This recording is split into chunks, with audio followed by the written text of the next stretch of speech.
Having been in the real estate technology business for many years and working with calculation engines for modeling real estate's financials, we've learned many lessons. One of the lessons that we've learned is that there's no one solution that will work for everybody. Now, real estate specifically is complicated in that real estate is a very broad encompassing term, and it deals with many, many, many different asset types. So, for example, most organizations, when they refer to commercial real estate, will think of office. So office towers where the high rises in Manhattan or in downtown Toronto. We have retail from retailers who are in malls or food courts. We have industrial. So industrial spaces like storage, for example. Then we broaden into development. So development real estate deals with land banks. So organizations will often buy big plots of land and then they'll be building on top of that land. So that's another type of asset that needs to get modeled. We have multifamily. There is, which is residential. We have hotels. So as you can see, this is a very, real estate as a term is a very, very broad term that touches on lots of different asset types.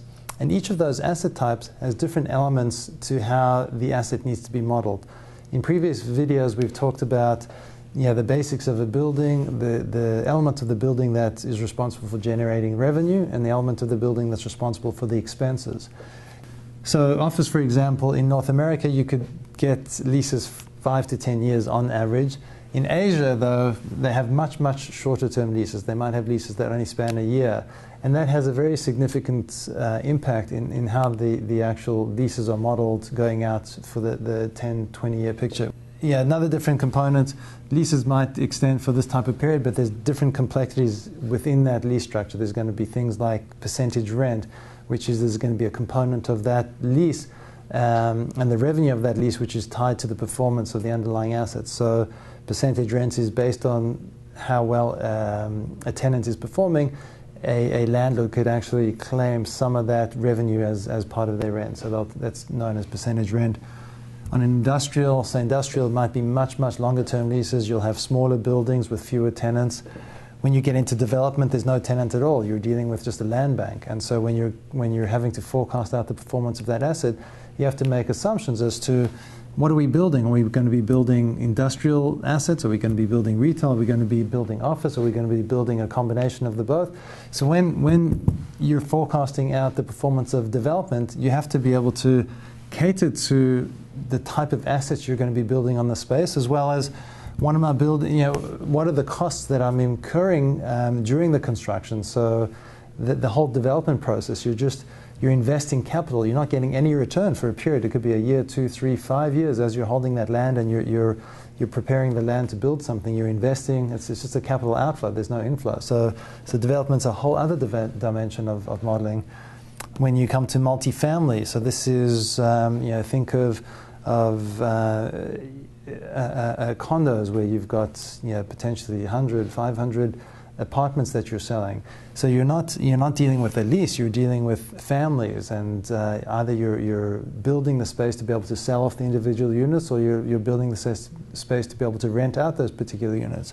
So the type of modeling that you get into with multifamily is not about leases, but it's about how many 2-bedroom, 1-bathroom suites do we have, and what price can we get for those, and how are we going to sell that over time. So the way that you model residential real estate is very different to how you model the commercial, the office and the retail. Hotels, obviously hotels, you're dealing with nights. You're not dealing with leases. You're dealing with how many rooms do we have and what types of rooms and what's the room rate, and so it's a whole other dimension to modeling. So you can see when it comes to real estate and trying to forecast out the performance of the real estate, you have to have a calculation engine that can cater to, and not only the calculation engine, but the solution overall that can cater to all these differences in methodologies, as well as differences in what you would experience from a country by country and region by region perspective, because as I mentioned up here, that the leases, the office leases in North America are very different to the office leases in Asia. So there's many country-specific nuances you have to deal with. We've really come up with this three-stepped process for being able to model the assets. So the first one is the calculation engine. So we have a core calculation engine that can accept parameters from each one of these. Now, we've designed it such that it's a comprehensive calculation engine that not every single client needs to use. If you're modeling hotels or if you're modeling developments, we're able to modularize it, so we just give you the development piece. So if you're just modeling development, we can break out that development piece of the calculation engine and give that to you. And there's lots of common elements that it would use, but basically you just need a very lean piece of the calculation engine. So it's structured in a very modular way such that each of these elements build on each other and just make it a very, very efficient deployment, one from a calculation and performance standpoint, but in terms of what we have to give our clients. So while there are different parameters that are accepted from this, we can deploy just the sliver of what you need. The other piece is what you do with that information. So the purpose of the calculation engine is really to forecast out. In previous videos we've talked about forecasting out the revenue, forecasting out the expenses, and forecasting out the capital. So the capital could be things like the debt, the property values. Regardless of the type of asset you're dealing with and the parameters that can be accepted, the output is the same. The output is a simple financial model of what's my revenue, what's my expenses, and what's my capital for a period of anywhere from 0 to 30 plus years. And so what we're doing is for each of the buildings that we're modeling, or it could be a mix of these buildings, we're ultimately generating these cash flows for each of the buildings and building up a very comprehensive financial model of what each of these assets look like today and going into the future. And that brings us then to the third component, which is what we do with those cash flows. And so these elements of the solution, the financial modeling, and what I'm going to be touching on here, which is our consolidation engine, it's our reporting engine, it's our scenario engine, it's our waterfall engine, it's our tier structures,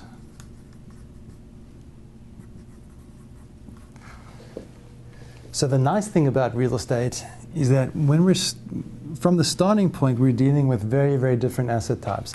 But as we move through the system, we're starting to normalize the type of information we're dealing with. So as we move through accepting these parameters and generating a financial table of revenue, expenses, and capital, while the elements within these could be different, they're basically a standard income statement, balance sheet, cash flow statement that would ultimately look the same for each one of these. So we've really taken a large number of assumptions and inputs from different asset types, and we've normalized it into a standard financial table. And then the third piece is taking that financial table and we're doing consolidations, because there's many organizations that own all of these different asset types. They need to be able to handle them and consolidate them together into a single portfolio. So the consolidation engine that everybody gets is basically the same. The reporting engine that sits on top of this is the same for everybody, because we've normalized this information. Now you're just wanting to report on it. The scenario engine, the waterfall engine, and the tier structures, those are all standard for everybody. So we have an ability to take that, sit it on top of our standard financial structure, and then accept the inputs from the different asset types to give a comprehensive view of the real estate that organizations are investing in and modeling.